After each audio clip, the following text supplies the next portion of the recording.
Hey, Happy New Year, it's Tara. And with a new year comes new content on the channel, so you can continue to expect all the usual stuff in 2022. The in-depth analysis videos, game clips, let's plays, maybe even some occasional unboxings. But in addition to that content, I wanted to add one other piece, and that's my new free public podcast, Terapod. Now, I do an exclusive podcast just for my patrons on Patreon, and that is continuing and remains its own entity with its own unique vibe. But Terapod is just another opportunity to share more long form, in depth discussion style content here on YouTube. So I'm going to be uploading one new episode per month, every month moving forward indefinitely, in which I have an hour-long conversation with a friend or another content creator about our favorite games, trends, developers. There will probably be some art and pop culture related tangents too, whatever fits the mood. This podcast may or may not end up on some other platforms down the line, but now and always you can find new episodes right here at youtube.com/terapop each and every month.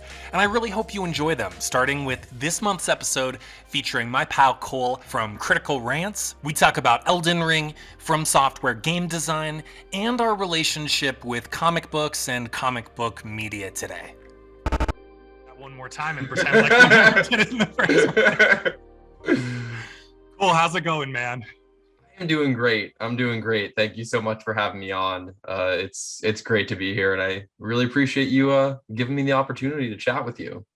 Absolutely. I appreciate you taking the time, and it's good to be kicking back and hanging with you for the next hour. So we are mutuals, as the kids like to say. We've known each other for a little while, correspond over Twitter and YouTube and such. I had a little cameo in your Dark Souls love letter video back in September. That video, of course, lives on your YouTube channel, Critical Rants, where you discuss gaming, movies, TV, pop culture, pretty much anything and everything you're passionate about. Is that fair to say? Yeah, I'd say that's fair. I've kind of branched out to a wide variety of topics, just whatever I want to be silly about or be serious about, anything that I'm really feeling. Right. Well, and I want to talk to you about all of that stuff, but let's start with one of my favorite questions to ask any fellow admirer of Hidetaka Miyazaki. Oh, yes. When and how did you discover his games? What was your first FromSoft experience? Man, this is actually kind of in a way, a difficult question to answer because my first FromSoft game was Dark Souls 1. And I tried playing it like at least 2 or 3 times very briefly before I like really got into it. And I remember one of my friends in high school had mentioned Dark Souls to me a few times and, oh, it's really hard and this and that. And eventually I think I picked it up. It was like free on Xbox Gold or something like that. And I ended up picking it up and I played a little bit and I was just like, I have no clue what I'm doing. Like I like classic, like go to the skeletons in the graveyard and just get killed by them. And eventually my friend was like, listen, just like pick the night class, put all your stats into like strength, endurance, and vitality, and like you'll do fine. And then once I did that and I sort of had more of an idea what I was doing, this is probably about 5 or 6 years ago, then I was just like, I was good to go. Like I just fell in love with that game. And I played all the other Souls games, and I played Bloodborne and Sekiro and Demon Souls and so on and so forth. But that was sort of my introduction to it. And I really got into it. Like, I forgot whether it was freshman or sophomore year of college, but like, that's where I really fell in love with Dark Souls 1. And from there, just all of Miyazaki's games. Sure. And I'm curious too about, I don't know, I always like asking people about their gaming history because we obviously have some overlap in our gaming taste, but I'm sure we took sort of different paths to reach that destination. So in general, what has been your history with games? Have you been gaming since you were pretty young? Since I was like 7 or 8, I guess, that was like when I got my first console, which was the GameCube. Man, I don't even, yeah, I mean, I used to be, I guess I still am in a way. I'm a big Halo guy. I haven't played Halo Infinite, at least the campaign yet. Since Halo 5 sort of soured me on at least the campaign and the storytelling of the new franchise, but that's a whole different can of worms we don't have to get into. But I like played a bunch of like Halo 3 I got onto when I was in middle school and just like fell in love with that game. And Halo 3 is my favorite. I love Halo 3. Yeah. It's mine too. Maybe it's part of it could be nostalgia, but it's also just a darn good game. Like it's really, I think, such a great, really fun, like the Halo formula finding its footing and then just nailing every fundamental. Man, so What were you I playing on GameCube? You said that was your first yeah, console. Like, what were some of those? Were you playing like Sunshine, Wind Waker, Luigi's Mansion, all that stuff? I played a bit of Wind Waker. I actually didn't really get in. I haven't played a ton of like 3D Mario platforms. Like I played Odyssey on the Switch and loved it, but I played a lot of Smash Bros. Melee as a kid and as an adult. And I played Kirby Air Ride. I played a lot of like the NBA and NFL Street games growing up. Oh I yeah. was really into those, and those were a lot of fun. And I eventually got a Wii and played like Twilight Princess and eventually got an Xbox 360 and then just played a bunch of Halo games and back in the day was into Call of Duty and I've been into that franchise for many years now. So, and I don't feel like I'm missing much. So I play a lot of first person shooters, I guess. I mean, I like Overwatch. I went through my Overwatch phase and I went through and still I'm kind of going through my Apex phase, although I've kind of fallen off with that recently. I'm sure I left some gaps in there. I mean, I played a bunch of Pokemon games as well. And there's just a lot of stuff. I mean, it's that I could go on and on about, but that's like the broad stuff, I guess. Sure, sure. Well, and as of late, when you have time to just sit and game for a couple hours, what have you been playing? Yeah, I've actually been playing Monster Train. I don't know, it's like a card game, which is just a ton of fun. I used to be like really into Magic the Gathering, so it kind of scratches that same itch for me, where it's just like there's a lot of synergies between like the decks you can build. It's like a deck building game. So I've been playing a lot of that recently, probably a little too much, honestly. And I had to like I have to like resist the urge to exclusively play Soulsborne games because like I'm as you know, it's like so easy to just go back to them because there always feels like there's something new to explore, discover, or a new build you can do. So I have to like discipline myself and be like, no, Colt, you can't play another Bloodborne run. Like you can't play Dark Souls 3 again. Like there are other games you want to experience. So it's a bit of a struggle for me because I just love these games so much. Yeah, yeah, and I think you've said that right. Like those are definitively the Soulsborne games are your favorite games of all time. Yeah, Yeah, like without a doubt. and you're probably always looking for something that will sort of scratch that itch that they do.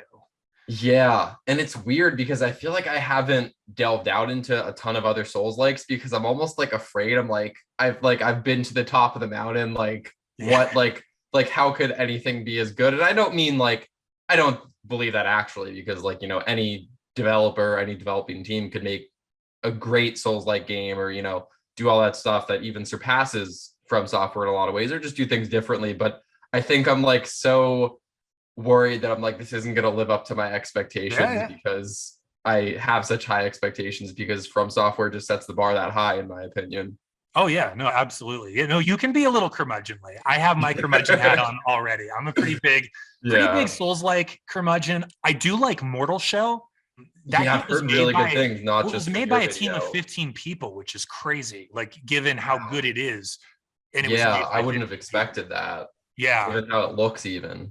yes, and I feel like they're the one Cold Symmetry. They're like the one developer where it's not like they were trying to copy Demon Souls or Dark Souls, but they sort of captured that Souls-like spirit while doing their own thing. It's a unique world that has some unique gameplay mechanics. So they're the one that I feel like kind of captured the spirit. And then I do think Neo's good. Neo 2 especially. I think Neo 2. Neo 1 is I recently did another playthrough of Neo 1 and I kind of forgot how janky Neo 1 is in some ways, but Neo 2 is excellent. Like Neo 2 in Yeah. terms of combat, I think it does, rival like Bloodborne, Sekiro. Wow. Yeah, I'm not really into many of the so-called Souls likes either. I kind of get that rush from some other games. Like, I don't know, you're talking about playing shooters, and like I get Yeah. that.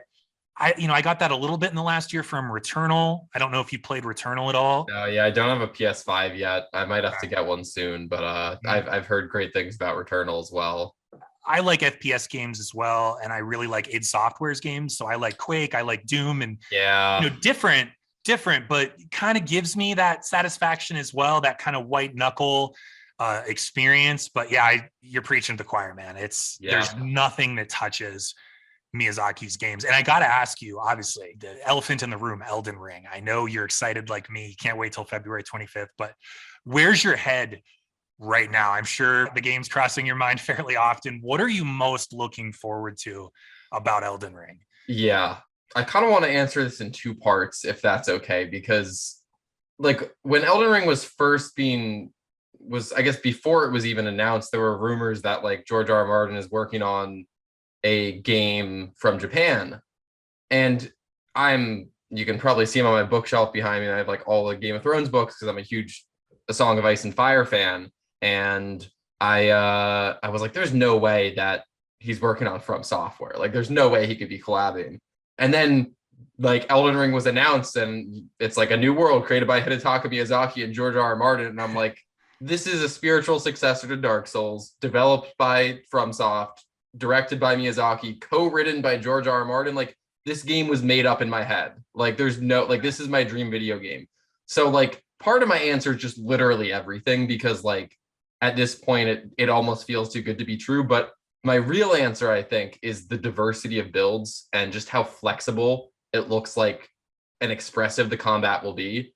I love that they have like the Ash of War mechanic where you can just swap not just like weapon arts or weapon skills, but also like infusions basically just on the fly. I think that provides so much flexibility where like if you want to try out a different strategy or a new weapon or even, you know, buff a weapon in a different way, that's just completely fluid. I think that's like what I'm most excited about is just diving into that gameplay and being like, oh, I can tackle this problem like 25 different ways and all of them are as valid, you know, as Right.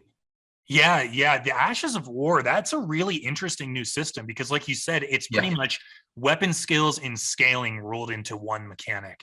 And yeah, I've heard some people say that, well, it feels like they're making this more complicated than it needs to be.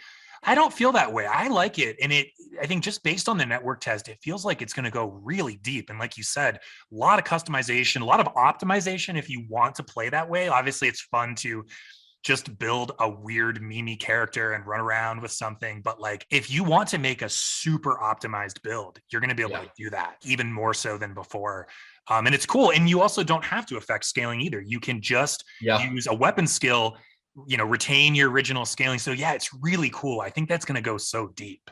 And that's what's so exciting about it is like the freedom and the choices seems entirely in the player's hands. I even love how they're allowing you to just charge spells now and not just like, oh, you know, it hits more powerfully or lasts longer, but like it will have added effects. Like that just gets me so excited just in general, the magic, but that element specifically of just which like I'm normally not a magic user in the Souls games.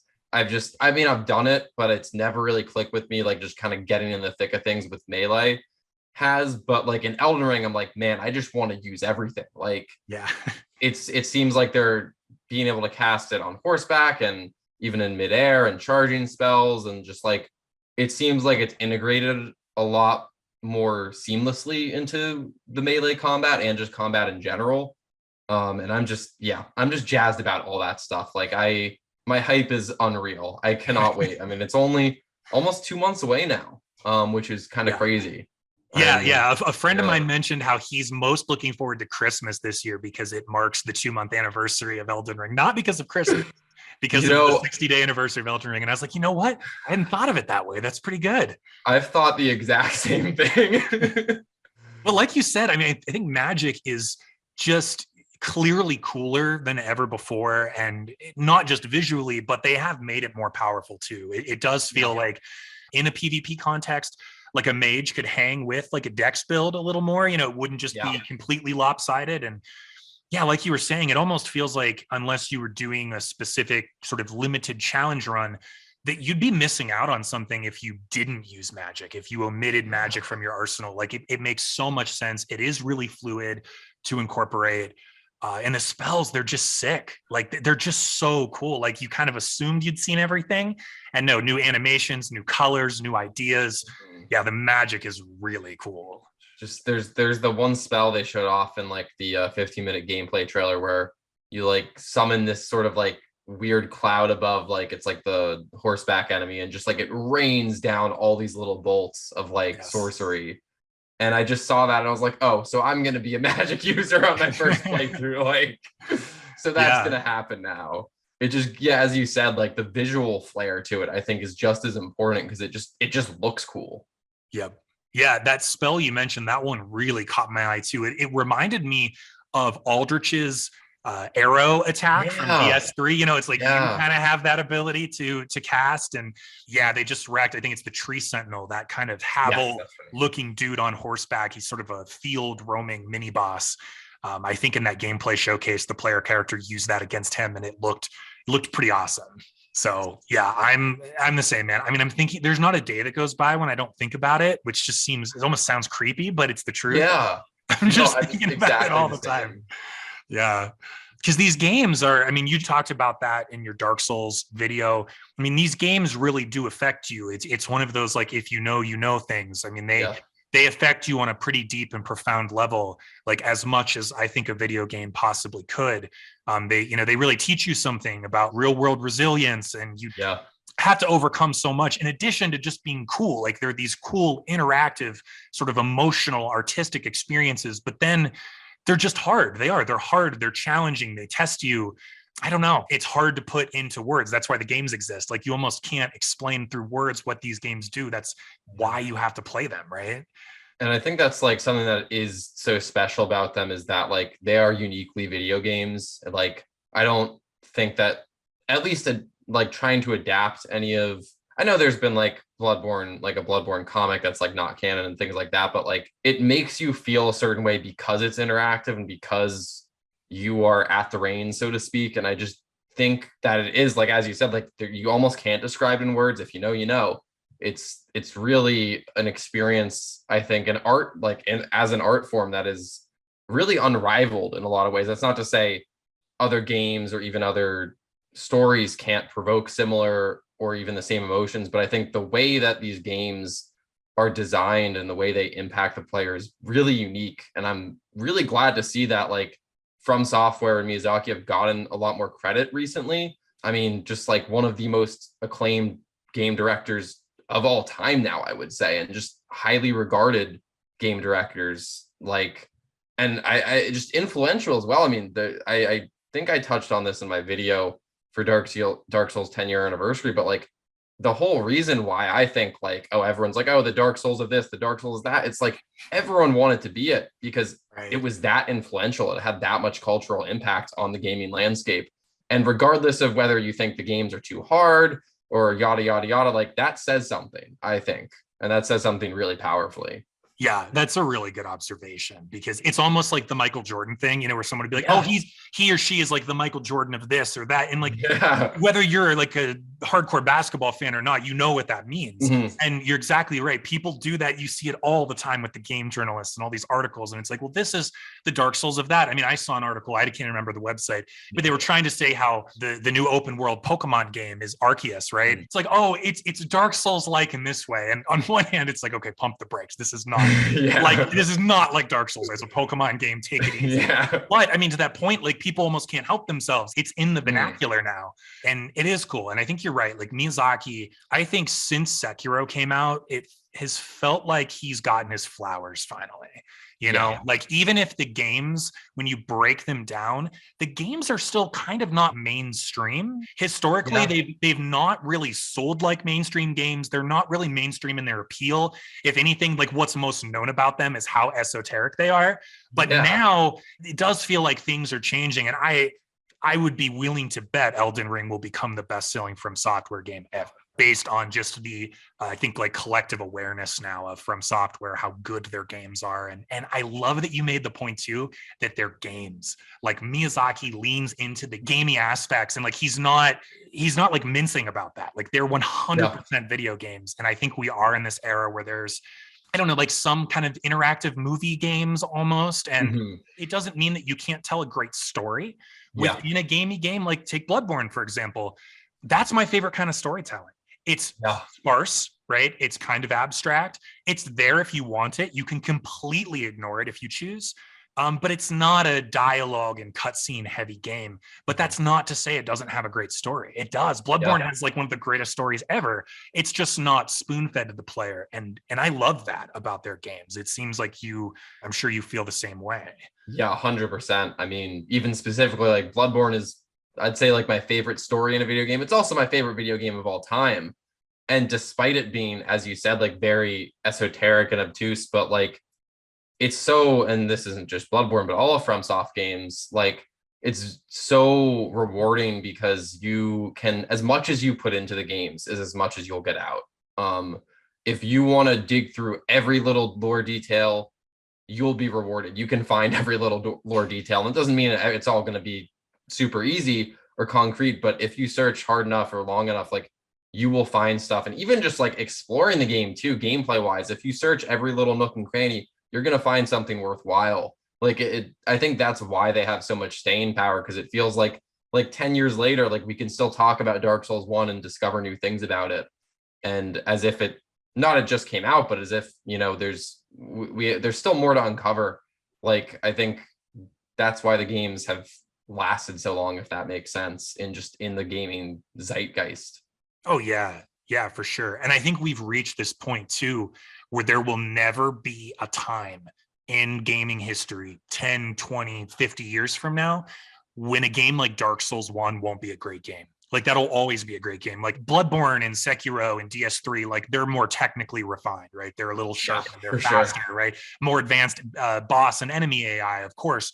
But DS1 is still a great game. I think we've gotten to that point where some games don't age as well as others. Some of that has to do with technology, but we've at least hit this point. And I think Miyazaki, I mean, he's obviously a great artist, but it was a little bit of like right place, right time, like him sort of taking over that studio and directing games. And like Demon Souls was originally this kind of development hell, like almost doomed project, and he turned it around. And so I think it's a little bit of serendipity too, of just this guy having this ambition, getting into the top of the studio at the right time, and then the technology being where it is. And, you can go back and play Demon Souls on the PS3 and like, it's a little choppy, it's definitely not as nice as Blue Point's remake, but it's still a great game. Like it's still very, very playable and fun and awesome. So you talking about Miyazaki being up there, like he's in this pantheon now, like I would put him with the Miyamotos and the Uedas and these great influential historic Hall of Fame game designers and directors over the years. That's the cool thing. Like you can go back in like 1985 Super Mario Brothers. It still works. It's still great. It's still a masterpiece. And not because you have your rose-colored nostalgia glasses on. It's just like, no, it's great. It's like a masterclass in game design. And Demon Souls is that way. Like Dark Souls is that way. That's what's so cool to see if you've been with the series for a long time. And Demon Souls was actually the last Soulsborne game that I played, just because I didn't have a PS3 for so long, and then I just bought one like used to play it because I'm like, man, I gotta play Demon Souls before the remake comes out. And this was back when I was assuming I was gonna get a PS5 at launch. But it is astounding like how much they got right on their first try. Like the level design in Demon Souls is excellent. Like and there are plenty of, like, as you said, like, technically and in terms of polish, like, Demon Souls isn't quite as impressive as, something like Dark Souls 3, but it is really remarkable, like, how strong and effective the atmosphere is in that game, how just amazing they were just from the get-go at designing levels and telling the stories through the environment and a million other things. And it's like, that was their first try. And that was like, as you said, like in this horrible, like development hellscape that they were trapped in for so long. And they made a game that, well, obviously Dark Souls really created an entire genre really, and brought FromSoft and this whole phenomenon to the forefront. Like Demon Souls did start it all, So it's kind of crazy. Just like, I've only played through Demon Souls twice, but I was really just taken aback by like, oh, this is, arguably a masterpiece, and this was their first try on like a low budget, right? So that just really speaks to the quality of that studio, I think. Well, and I think it was at the 2008 Tokyo Game Show, they demoed it. One of the producers said it was a disaster. People didn't get it. They didn't like it. It was too hard. So even leading up to its release, there were all these question marks. I mean, it's the coolest story, just this unlikely success. And you're right, man. It's so well designed to this day. if I had to, I mean, I don't know. It's hard to say, like, what's the greater Yeah. game? They're all great. But for Yeah. me, just sitting down to play one, I actually enjoy Demon Souls more than Dark Souls 1. It's for me, it's the more enjoyable, kind of better experience. But like Prison of Hope, you were talking about level design. Oh my I mean, God. there's like a prison location in just about every FromSoft game, like of the Miyazaki era. It's still my favorite. Prison of Hope is amazing. It's so good. Navigating that little labyrinth and then going up to Upper Latria, and Yeah. that sequence right there is one of my favorite stretches in any of these games. And like you said, it came from, over a decade ago, low budget, this kind of doomed project. It's amazing what they did. I mean, Latra is definitely the standout in that game, and I don't think that's a hot take necessarily, but like, and yeah, the entire Prison of Hope area is just amazing and so intensely atmospheric, but so minimal. Like, that's what really amazed me by that area is like, they're telling a story, you look into a cell and there's like a chair and a blood stain on the ground, and like, you get it. And it's just like, it's miraculous. Even like, I think that game really is a success story based on how it leans into its limitations, because even like 3-2 when you're in Upper Latra, which is like one of, if not my absolute favorite areas in any of these games, simply because like it's such a bizarre level to experience where like you stop to think like, how the hell did they build this? I'm like almost suspended just in blackness above this city, and there's these horrifying inhuman creatures that are like just like crawling towards me, and the architecture itself almost doesn't make sense. You kind of get a little skybox of like, you kind of see the city in the background or these towers in the background. It's just so empty and unnatural and like fundamentally wrong. Like, I don't really know how else to express it. You almost can't express it, just how like something has gone horribly wrong in that area. Not in the sense that like, well, yeah, there's the old monk and like, kind of took over Latria, but like every ounce of the level in that area just like screams like, this should not be, like, this should not exist. These enemies, these creatures should not exist. And that is like unsettling in a way that honestly I don't think even FromSoft has captured since. And man, it's amazing. Yeah, it's such a good level. It is. Yeah. I know what you mean. There's something about the level design, and there's a lot of spirals in that level too. And then there's the elevators and stuff. It's different, but like we were talking about shooters earlier, and one of my favorite games ever is Quake 1. And what I love about that game and like those early id Software games was like the abstract geometry and level design, and that the levels, like so much of the mood and the vibe was conveyed through these weird shapes and buildings and hallways, and there's just such a mood, like almost like an energy of moving through the place. And you can definitely feel that in Demon Souls, and it's amazingly realized in the Blue Point remake. But even in the OG 09 PS3 game, like you said, the technical limitations add to the art direction, add to the aesthetic. It's so cool. And when you look at a level like that, it's like, yeah, Bloodborne doesn't happen without this. Yeah, like there is like, it's so easy to draw comparisons between Latria especially and Bloodborne. It's like it's the progenitor, it's the granddaddy. And man, am I grateful for that, because Bloodborne, as I said, is my favorite video game of all time, and maybe like my favorite story or art thing of all time, potentially. Yeah, it's so crazy what they did. Like you said, I don't even know if they were aware of like what they were doing. Like I do think it was a little bit of like a shot in the dark. Like Miyazaki had his ideas, his team, they had their ideas, but I think he's even said that like he didn't even realize the response they were going to get to those games, and then especially in Dark Souls.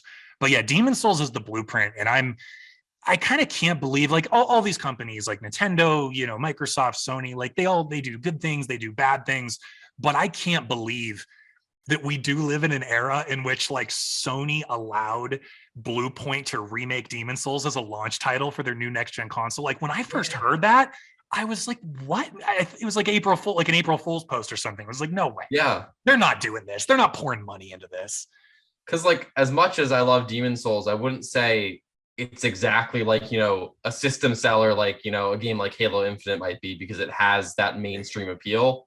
Like it is for you and me, but not for like the exactly. mass audience. Yeah, it felt a little risky that they did that, and that they tasked Bluepoint with doing that. Like Bluepoint, they have the technical prowess of anybody in the entire industry. I mean, they might be technically the best right now at like harnessing the, the new software and new hardware possibilities, but to like put them on that for like 2-3 years and like that's all you guys are going to do for us, it's pretty crazy. It's pretty admirable, I think.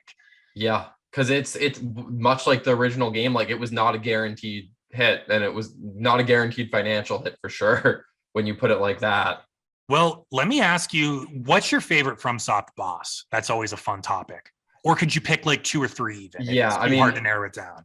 If I absolutely had to pick one, it would be Gale, which I feel like isn't that, it's maybe a bit basic, but like he just nails every aspect of it. Like he's the best. It's pretty much the culmination. That boss is every boss fight that they have done leading up to Dark Souls 3 Ring City, and then just forming it into what is honestly nearly like a perfect final, I guess, final boss for the DLC, but perfect boss fight. Like you have the music, which when it kicks into gear in the second phase, just it's Dark Souls 3, which is this very operatic game, and the music kind of matches that, and it feels like this big send off to the entire series. And then there's just the gameplay itself, which Gale is so fast, and I don't even know how, like the first phase is phenomenal, and I could go on and on, but then the second and third phase where he's leaping through the air and you have the lightning strikes and you have the entire arena, just everything comes together. So it would have to be Gale, but I would like to give an honorable mention to Ludwig as well, because man, that fight is a masterclass in just about everything as well. One of the best boss tracks in the series, in my opinion. And I think it's just so cool with Ludwig to see the inversion of, like, earlier in Bloodborne, you see, Father Gascoigne turns from a human into a beast, and that's kind of what's expected. So it's really cool to see that flip, to see this like horrifying, like many-limbed horse monster turn from a beast then into a person, or at least an approximation of it. And having the Moonlight Sword there, just both phases being absolutely terrifying in completely different ways. Like those would probably be my top 2, which are not groundbreaking, I don't think, in any sense, but they deserve all the praise they can get, I think. Oh yeah. I mean, like you said, the Gale battle is just like beautiful to behold.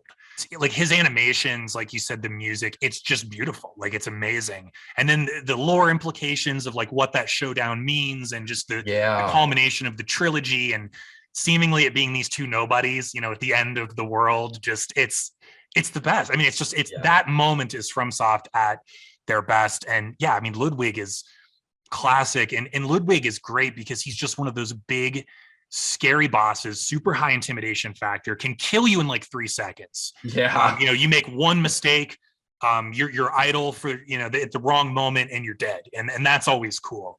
And I feel like you could even hear sort of that, maybe a little bit of that influence in some of Yuka Kitamura's new music in Elden Ring, like that November 4th gameplay showcase. That final boss battle gets a little operatic and pretty dramatic and bombastic, like the Ludwig fight. It almost felt like a little bit of a callback, which was really cool to hear. I mean, even with having all the limbs there, it's like it's very reminiscent of Ludwig in that way. And I just love that track for like when that second phase music kicks in, and there's this like almost otherworldly like quality to it, where it is so intense and epic, but it's also mysterious and unknowable at the same time. I'm not like particularly a music person or anything, so I don't like have any be like, technically it does this, but like just the feeling that it evokes is, and that's what I could go on and on.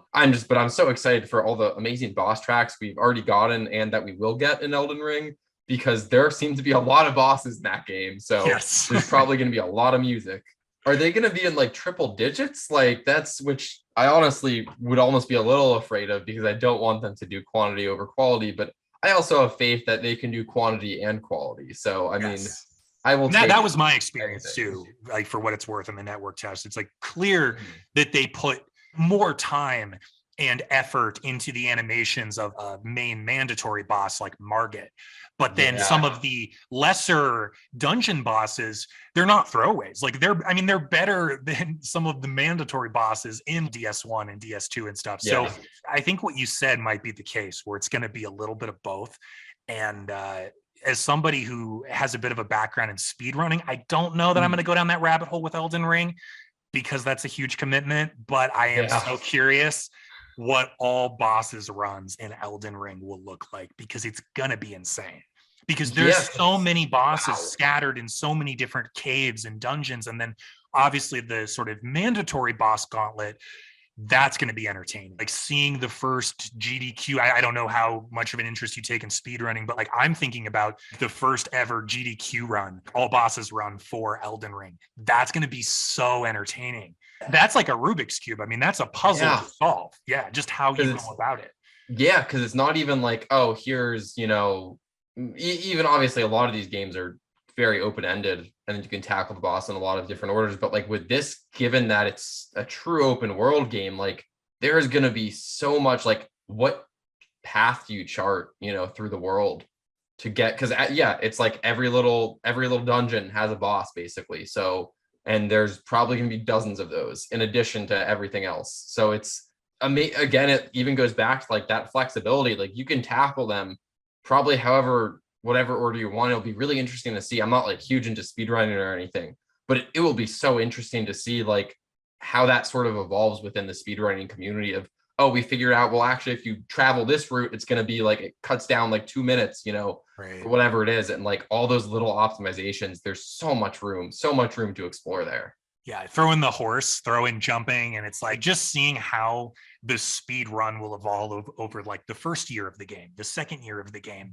Yeah, I think it's going to be super cool. And like you said, that's what makes these games so special. Is like we might talk in 6 months and we've played through the game and we've encountered the same bosses and we've traveled to the same locations, but we won't have had the same exact experience. You will have had a slightly different experience. Maybe the order in which you did things, like maybe I pick up a little lore nugget that you didn't, or vice versa. Like that's what makes these games so special. Yeah, 2 people sit down and play Bloodborne or play Elden Ring, they won't have the same experience with the game, not at all. And Elden Ring being as wide as it is with its design, that's just going to be, multiplied. I need to like remember to ask off work like for a day or two, because I don't know how I'm going to get anything done for like the first 3 months after this game comes out. I really don't, but I guess I will manage. I will just be in heaven playing Elden Ring. Yeah, it'll just perpetually be something to look forward to all the time. Like whenever you can log some time with the game, yeah, it'll be great. I mean, I could easily talk to you for 5 hours about From Software alone, but I do want to ask you about comic books, because I know you're a big comic book guy. And we were talking just a little bit before the podcast about how when I was younger, I was obsessed with comics, a little bit of Marvel stuff, but mostly DC, especially Batman. And I fell off after the Final Crisis. So spoiler alert, although this storyline is like, 12 years old or something now. Yeah. But at the end of the Final Crisis, Darkseid shoots and kills Batman. And it's like, okay, killing Batman seems kind of unnecessary, but sure. And then it turns out, oh, he's not actually dead. He's been, sent back in time, and now he's time traveling, and there's like a caveman version of Batman battling Neanderthals. And I just kind of like wasn't having it. So I sort of like took a hiatus from DC Comics after that. And I suppose that's, I don't know, like still kind of in effect. Like I was telling you, I really love Christopher Nolan's Batman trilogy. I also enjoyed Rocksteady's Batman Arkham games, but other than that, I've kind of disengaged a bit from just that, whole world, and have felt pretty, I don't know, kind of suspicious and uncertain of Disney, and just continuing to pump out so many movies and now TV shows. And I think I'm just sort of burnt out on it. And it makes me think back, something I wanted to ask you about, because I know you're very plugged into this world. Makes me think back to Martin Scorsese's now kind of infamous quote from a couple years ago, his very curmudgeonly quote, a quote he took a lot of heat for, which I do think was a little odd. It's his opinion. He's an old guy. Like, you can disagree and move on, like whatever. But his point essentially was that Marvel movies are maybe like mindless fun, sure, but they're not cinema. They're not like art, because nothing's at risk and they don't like subvert your expectations. And like my issue with what he said, because I want to hear what you think, because like my issue there was like the implication is almost that every movie has to be The Godfather Part 2 or Citizen Kane. Yeah. And I don't really agree with that. I think there's a time and place for all kinds of different movies and even games, right? Like I play different games for different reasons. I play Bloodborne. I even speedrun Bloodborne, but I also enjoy Animal Crossing, and I don't enjoy it ironically. Like, because if I played Bloodborne every day, 7 days a week, I'd lose my mind. Like I would be unwell. Like, so something like Animal Crossing, you know, has its place. And I understand, you know, Bloodborne, maybe that's a little more higher art, and maybe Animal Crossing is a little more lower art, let's say, for the sake of argument. But I think like what Scorsese was maybe getting at was that there's like a disproportionate amount of so-called lower art to higher art. But I also think that's always been the case, right? So I wanted to just kind of throw that your way and like hear your thoughts. And like, what do you make of all of this? Well, I guess like to go off of like the Scorsese quote and that the whole MCU debacle, like I both agree and disagree with what he's saying, because like, and I forget the exact wording, so like I'm just gonna loosely paraphrase here. But like sort of the idea that like, oh yeah, these movies are sort of like popcorn entertainment. Like, and yeah, there's nothing wrong with that. Like, I don't think that is inherently less valuable even than something that like high art or low art. Like, I don't think one is necessarily better than the other.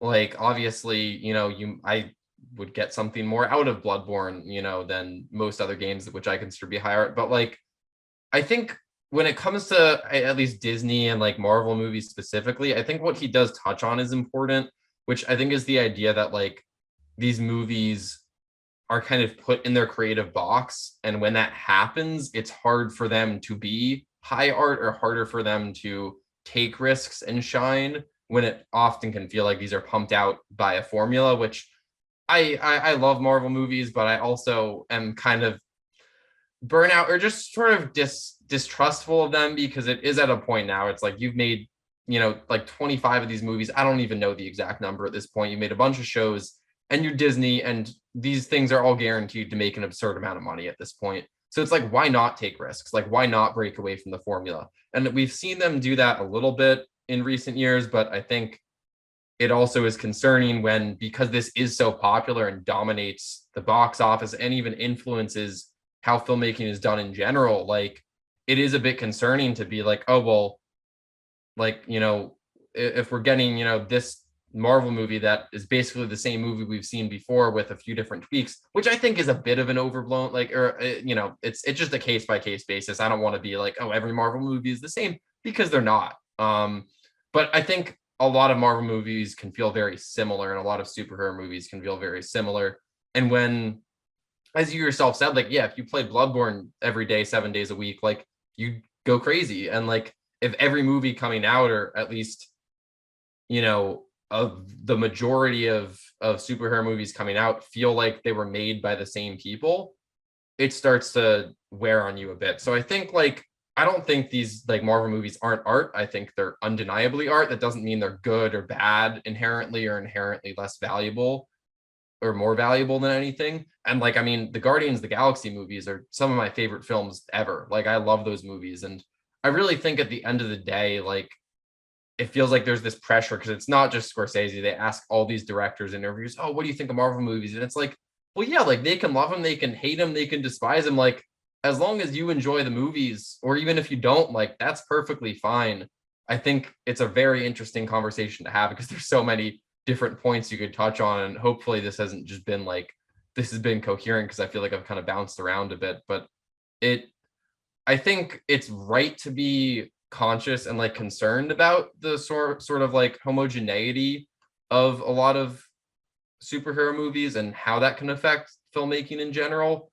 But I don't think it's something where it's like, you know, it's like, oh, you have to hate them or you have to love them or anything. Like, there's, you know, there's a middle ground that can be found there, and there's a way of making and telling stories that doesn't really, I don't know, like, without having to worry about, you know, oh man, is this famous director gonna like this or not? It's like, you know, as long as you like it, that's all that matters. I think I really went off the rails there. I feel like at the end. Not at all.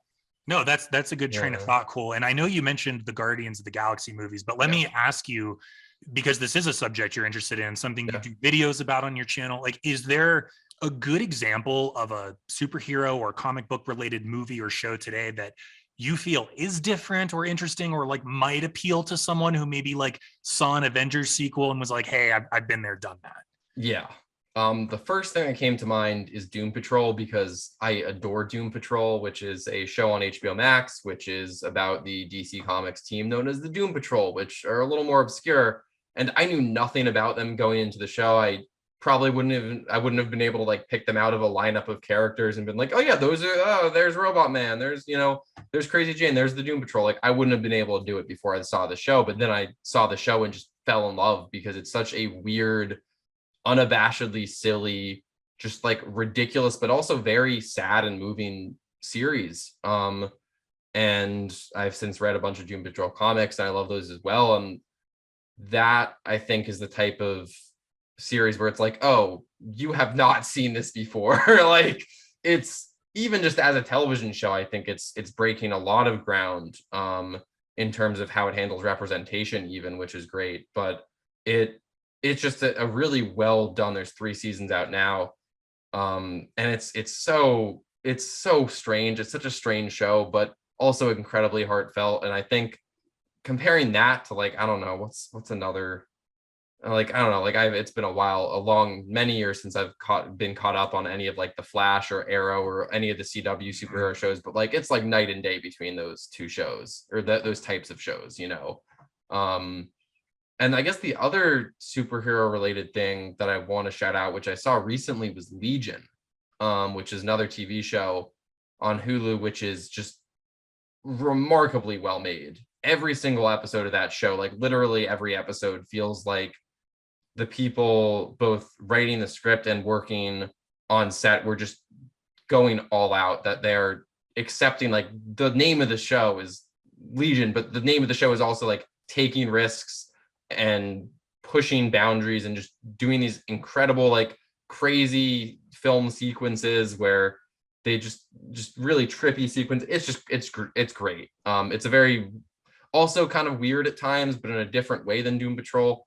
Those 2, I think, oddly enough, don't really get enough credit. And there's a lot of movies as well that I could name. I really enjoyed the Suicide Squad this year that came out, and I think also one of my favorite movies of all time, Into the Spider-Verse, just is delightful in every sense of the word. So I mean, I could go on and on, but those are some that really stand out to me, where it's like these have such a unique voice, where like it doesn't feel like this was just pumped out by Disney or by Warner Brothers to make a quick buck, or even just borrowing some of the same conventions. And I don't think there's anything wrong with like using tropes or sticking to conventions, but I think because it is so oversaturated. I mean, like there were like 4 Marvel movies that came out this year, and like just as many, if not more, TV shows.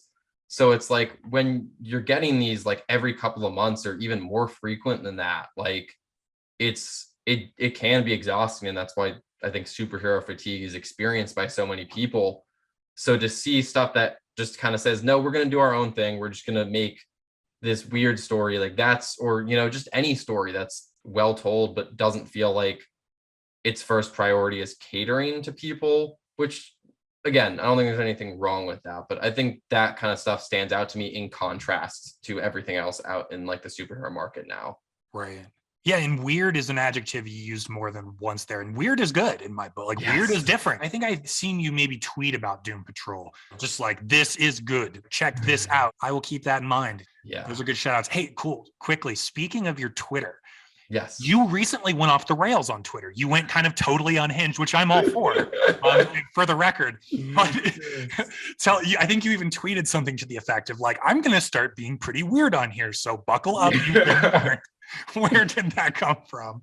Well, I guess part of it was just like I enjoy, and I truly do not mean this as like a diss to myself. I mean this as a compliment, but like I really enjoy being stupid, like just making stupid jokes. But part of it was like seeing like one of my friends on Twitter, his name's Mithy, in Film Caffeine on YouTube. He makes some great videos and video essays and short films. But he'll like do these clout tweets occasionally where like he just creates tweets that are like you've seen a million times before, where it's like, Amazing Spider-Man is a masterpiece, and it's just like 4 good shots from the movie, and then it just like rakes in, like it just gets a bunch of likes and retweets and he gains followers, and it's like turned into like an inside joke that he just does all this clout tweeting. So I was like, man, I feel like I could do that, but I could make it stupid, where like I do the same formula that he does, but just like have stuff. It's like Amazing Spider-Man is a masterpiece, but like have images from like 4 different movies, and just like, or like just stupid silly things like that. And I don't know why it brings me so much joy, but it's just really like, I think I remember one person just responded like, I don't know how I'm supposed to feel about this, and I was like, that's exactly what I want you to feel when you see my stupid tweets. And there's really not, I mean, that's pretty much it. I don't think there is much of a reason to it, but I guess it's kind of just to be like, yeah, it's so silly that like we just see like the same tweets over and over again often, just because it's like, oh, people know what they can game the algorithm. And I'm just like, well, what if I did that, but just made it dumb? That's really my goal in life, is to make things stupider, I think. I remember seeing a tweet of yours in the last couple of weeks where it was like, yeah, it was like something, I'm sort of paraphrasing, but it was like something is a great movie, and it was just clearly an image of a different movie. And it was just like, yeah, I'm in favor of this being in my feed, in my timeline. That's great to hear. I'm glad to be able to provide that for you. Maybe with that being said, because I want to let you get out of here with plenty of time to make it to the movie theater, it might make sense to wrap up with some thoughts about your channel, Critical Rants. Tell me about how it got started, and just kind of what your general outlook or philosophy is about content creation, about your video essays that you do. Yeah.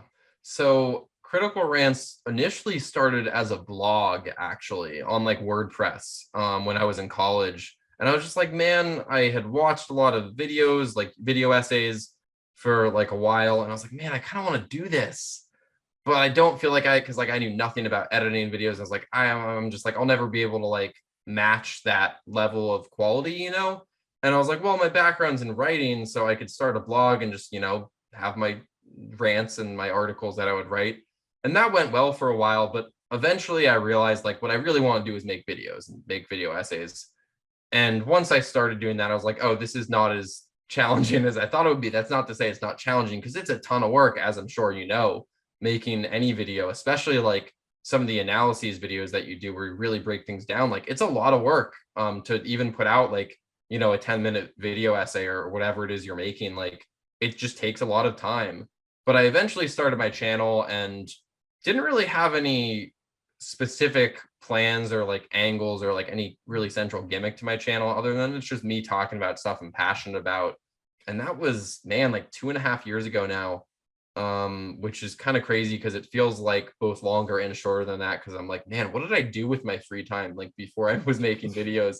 But yeah, I guess like part of the reason why I do it is one, that it fulfills me. Like I genuinely feel really good, like mentally and physically, when I'm just like working on a video and editing a video. And I like getting my thoughts out there and like making something. It's like, even though some of my videos I look at, I'm like, man, I do not agree with what I'm saying here as much anymore. Like that's why I sort of shy away from like doing more traditional reviews, just because like my opinion changes constantly. Like I said, Gale was my favorite boss from the Soulsborne series today, but like that could change tomorrow, you know? Right. So I really think that like it's tough for me to sit down and be like, oh, and especially like with the way the algorithm and you know, oh, there's always this pressure to just pump out content. And it's like, I just can't do that. Like I can't be the guy who like, you know, I'm seeing the new Spider-Man movie tonight, I'm not going to have a review of it up tomorrow, because like, first of all, that's just like a lot of work in a short amount of time. And also, what if I would see the movie and go, well, I don't really have anything all that unique to say about it or all that interesting to say about it. So I really have, I think when I look back at the videos that I've made that I'm most proud of, it's usually the ideas that have been bouncing around in my head for weeks or months or even years sometimes.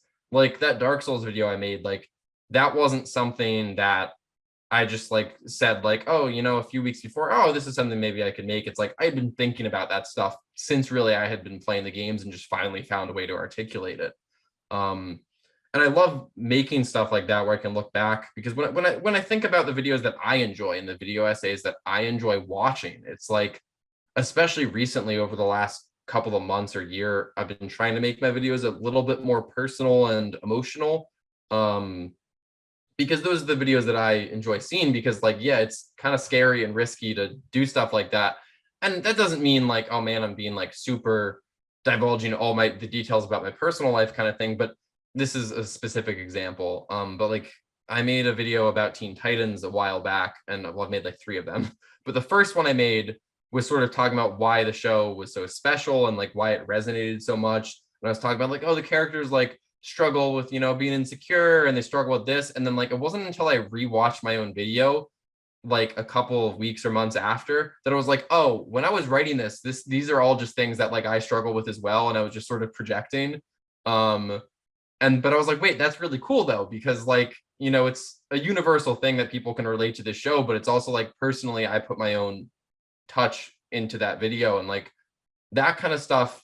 Because I think all it takes is like one comment of someone to be like, man, like this video ruled, and this like just made my day a little better, brighter, or whatever it is, or this resonated with me, or like this made me appreciate this story or this piece of art more. Like that is so rewarding to me. Not every comment is always great, but in my experience, most of them are pretty nice, and it's really easy to let the bad ones get to you.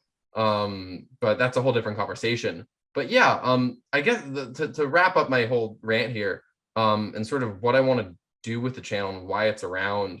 When I think about like the videos I want to make, it's like, yeah, stuff that is maybe a little bit could come off as pretentious to someone, but is heartfelt and sincere, or maybe a little personal, or, you know, just like really, really corny, but again, like kind of wearing my heart on my sleeve, or just making some really goofy, silly stuff. And that's the kind of stuff that excites me. And I think as long as, you know, there is an expectation as a YouTuber, as I'm sure you know, that, you know, it's easy to to be put into a box of, oh, you're only a Soulsborne content creator, you're only a this content creator, or whatever it is. And oh, you fear that if I branch out or talk about something I might care about but might not be well received, then it's just not going to be worth it. But I think as long as you're putting your all into your videos and you're putting love and care into them, like that will show.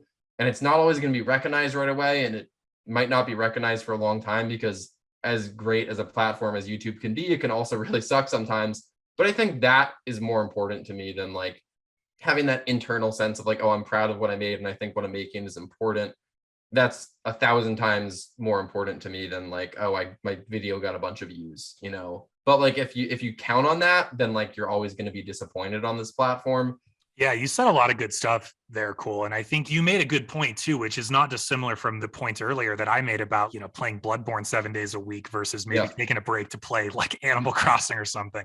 If I only made Soulsborne content, I wouldn't get any enjoyment out of what I'm doing. And I also would never that's kind of casting a small net in my mind. Yeah. I could put up a Soulsborne video that gets 20,000 views, and then I could put up a Doom video that gets 500 views.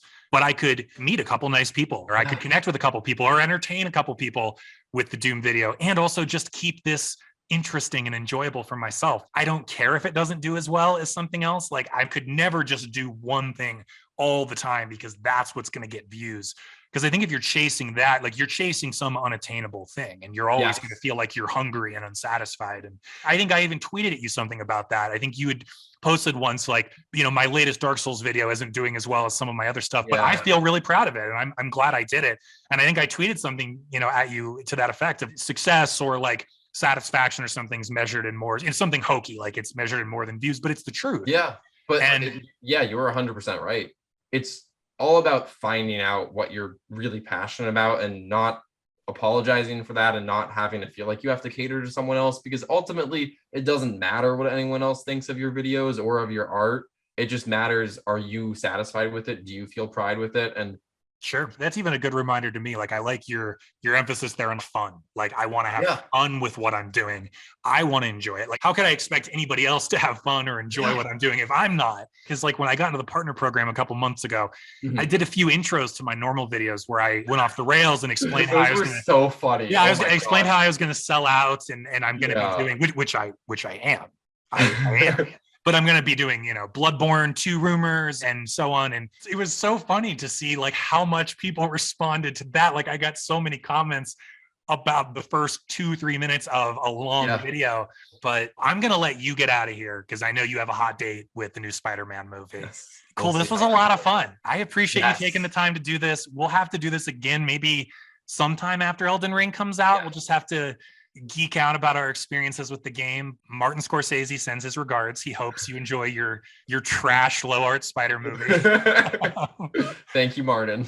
But yeah, man, this was a good time. Thanks for doing it. Dude, thank you so much for inviting me. This was a blast. And I'm always down to chat. It's been such a fun time, and I appreciate you letting me ramble and do my little rants, and just thank you so much. Absolutely, dude.